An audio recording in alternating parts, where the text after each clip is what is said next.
Hey everyone, welcome back. Today, I'll show you how to change your email on GeForce Now in just a few simple steps. Let's get started. First, open GeForce Now on your desktop.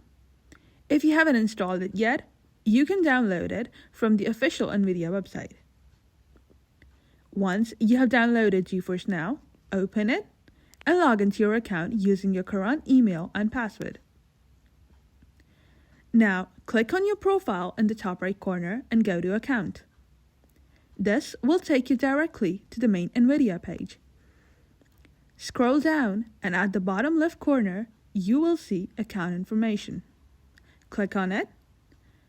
Under Contact Information, you will see your primary email. Click on the arrow, enter your new email, and then enter your current password. Press Save. You will now be logged out. Re-enter your previous email and password to log in again. Once logged in, scroll down again, go to Account Information, and change your email once more. After entering the new email, re-enter your password.